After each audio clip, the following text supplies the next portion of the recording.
Verbandkästen gibt es in den verschiedensten Ausführungen. Am wichtigsten sind diese 4 Typen. Und weil wir in Deutschland sind, hat natürlich jeder Erste-Hilfe-Kasten eine eigene DIN-Norm, in der genau geregelt ist, was reingehört. Am bekanntesten ist sicherlich die Erste-Hilfe-Tasche aus dem Auto nach DIN 13.16.4. Dort findest du alles, was du in einem Unfall oder in einem Notfall brauchst. Zu dem Kfz-Kasten gibt es auch noch ein eigenes Video, in dem wir dir erklären, was dort alles drin ist. Die kleine Schwester ist diese Verbandstasche nach DIN 13.16.7. Sie ist zum Beispiel für Motorradfahrer gedacht oder auch in der Freizeit. Aber auch im Schulalltag kann sie wichtig sein. So eine Tasche muss zum Beispiel auf einem Schulausflug mitgeführt werden. Für Betriebe, Schulen und andere Bildungseinrichtungen sind diese beiden Dinger von Bedeutung. Der kleine Erste-Hilfe-Kasten nach DIN 13.15.7 und das dicke Ding, der große Erste-Hilfe-Kasten nach DIN 13.16.9.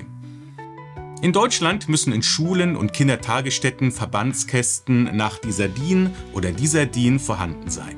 In diesem Kapitel wollen wir uns damit beschäftigen, was in so einem Erste-Hilfe-Kasten drin ist, wie viel ihr davon braucht und wo diese aufgehängt werden sollten.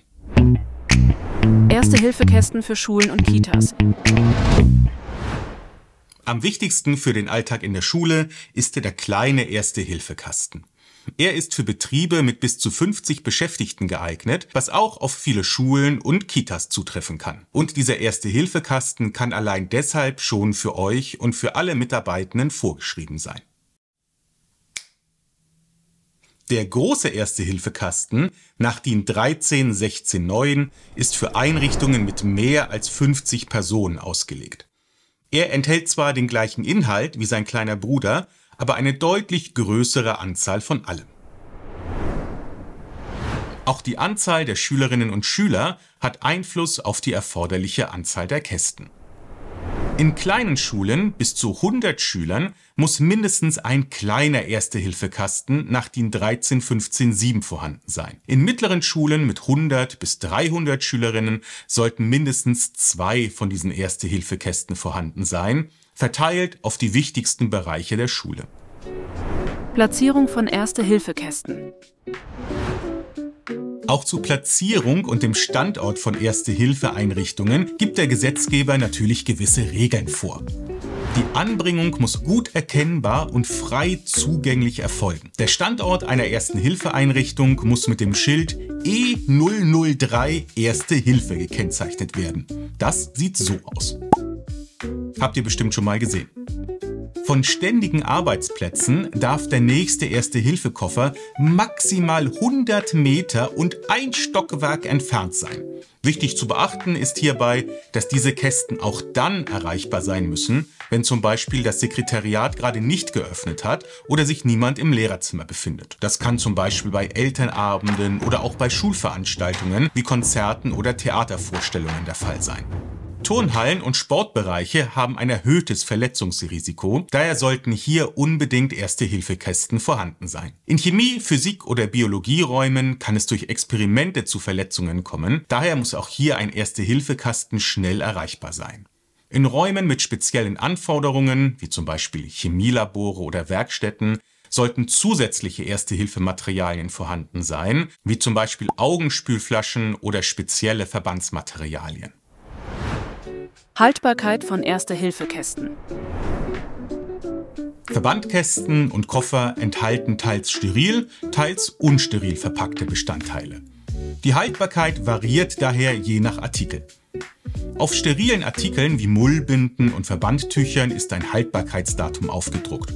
Nach Herstellung sind diese meist 4 Jahre lang steril.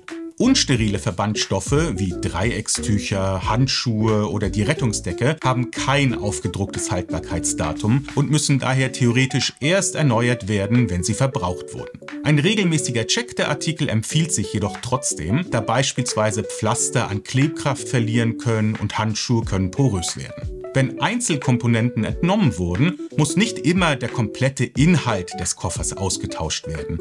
Es reicht auch, die entnommenen und verbrauchten Artikel zu ersetzen. Wenn viele Artikel verbraucht oder geöffnet wurden, kann es aber manchmal deutlich günstiger sein, ein komplettes Nachfüllset zu kaufen. So, Dann wollen wir doch mal sehen, was sich alles in so einem Erste-Hilfe-Kasten befindet. Beim Öffnen fällt schon auf, dass diese Kästen deutlich organisierter und aufgeräumter sein können als die Erste-Hilfe-Kästen, die man vielleicht aus dem Auto kennt. Hier findet man alles praktisch hinter so einem Plexiglas versteckt, dass man hier genau sehen kann, was drin ist. Das allermeiste aus so einem Erste-Hilfe-Kasten findet man auch im Kfz-Autokasten, nur in geringerer Menge. Als erstes kommen 2 Masken entgegen. Die sind mittlerweile Pflicht und 2 von diesen Masken müssen in jedem Erste-Hilfe-Kasten drin sein. Hier ist eine kleine Gebrauchsanweisung und ein Inhaltsverzeichnis drin. Wenn ihr also unsicher seid, was ihr in diesem Kasten findet, könnt ihr hier nochmal reingucken. Dort steht alles drin, was ihr in diesem Kasten findet. An zweiter Stelle gibt es eine Mullbinde, hier 8 cm lang, das ist die große Mullbinde. Die öffnet man entweder, indem man hier dran zieht, oder man kann auch raufdrücken, dann platzt sie und dann kann man sie mit einer Hand hier so nach oben rausschieben. Diese Mullbinde ist elastisch. Der Vorteil ist, man zieht die ganze Zeit ein bisschen da dran und wenn man zieht und dabei wickelt, dann gehen die automatisch zusammen und man muss die meistens gar nicht mehr festkleben. Hier sind ein paar Handschuhe drin. Diese Handschuhe sollte man auf jeden Fall anziehen, wenn man mit Blut oder anderen Körperflüssigkeiten zu tun hat.